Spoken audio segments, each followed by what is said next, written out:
The Path to Self-Reliance, a Zen Master's Journey. In a serene and picturesque village nestled at the edge of an ancient forest, lived a venerable Zen master known as Master Kiyoshi.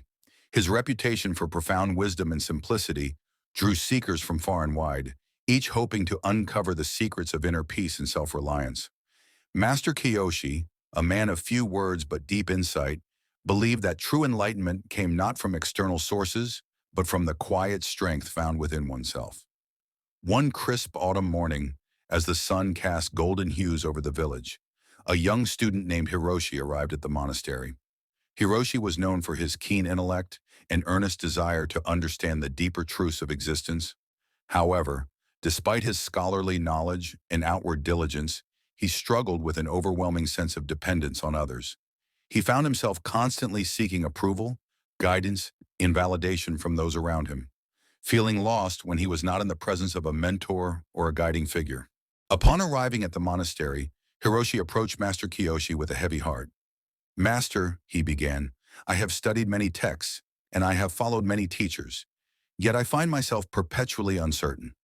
I cannot seem to make decisions or find my way without the guidance of others. How can I become more self-reliant?" Master Kiyoshi listened intently, his calm demeanor unshaken by Hiroshi's distress. After a moment of reflection, the master rose from his seat and beckoned Hiroshi to follow him.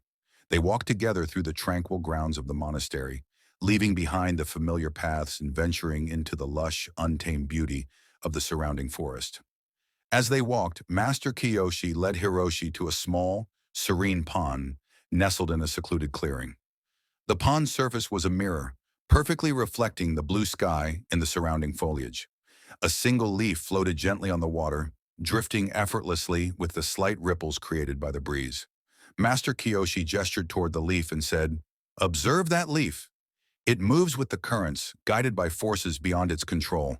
It does not steer its own course, but is carried along by external influences." Hiroshi watched in silence, trying to grasp the significance of the leaf's quiet journey. The master continued, "In the same way, you have allowed yourself to be carried by the currents of other people's opinions and guidance. You seek direction from external sources, hoping to find your path through their wisdom. But true self-reliance comes from finding and trusting your own inner compass." The young student looked puzzled. "But Master, how can I find my own path if I have always depended on others?" Master Kiyoshi smiled gently. "Just as the leaf is affected by the wind and the water, you too are influenced by the world around you. However, the leaf's journey is also a part of nature's grand design. To find your own path, you must first understand that you have the power to navigate your own life. This requires looking inward and trusting your own instincts and judgments." Hiroshi was silent, contemplating the master's words. Master Kiyoshi then proposed a challenge. "Over the next month, I want you to live in the forest without seeking guidance from anyone. You will be alone, with only the tools and resources you can find. Use this time to rely solely on your own abilities and intuition." With a mixture of apprehension and determination, Hiroshi accepted the challenge. He set up a modest camp near the pond, armed with basic supplies and a will to learn. Each day, Hiroshi faced the realities of forest life, from finding food and shelter to navigating the complexities of the wilderness. At first, he struggled and felt overwhelmed, often yearning for the comforting advice of his mentors. Yet as days turned into weeks, Hiroshi began to adapt and make decisions on his own. Through trial and error, he learned to listen to the natural world around him, understanding how to read the signs of the forest and harness his own inner strength. He discovered a sense of resilience and self-sufficiency he had never known before. The challenges he faced became opportunities for growth, and each accomplishment, no matter how small, strengthened his confidence.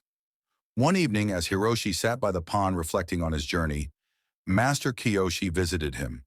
The master observed the young student's transformed demeanor and tranquil presence. "What have you learned during this time, Hiroshi?" he asked. Hiroshi looked up with a newfound clarity. "Master, I have learned that self-reliance is not about dismissing the guidance of others, but about finding and trusting my own inner strength. I have realized that I am capable of making decisions and navigating life's challenges on my own. The leaf on the pond taught me that while external influences are inevitable, my own choices and actions shape my path. Master Kiyoshi nodded in approval. Indeed, true wisdom lies in understanding that you are both a part of the world and a unique individual with the power to chart your own course. Self-reliance does not mean isolation, but rather a harmonious balance between external influences and inner guidance. As Hiroshi returned to the village, he carried with him the lessons of the forest and the pond. He approached life with a renewed sense of purpose and confidence, understanding that while the guidance of others could be valuable, the greatest strength came from within. The Zen Master's lesson had transformed him from a seeker of external validation to a beacon of inner wisdom, illuminating the path for others to follow. And so, Master Kiyoshi's teaching continued to resonate through the village, reminding all who sought enlightenment that the journey to self-reliance begins with trusting oneself and embracing the power of inner strength.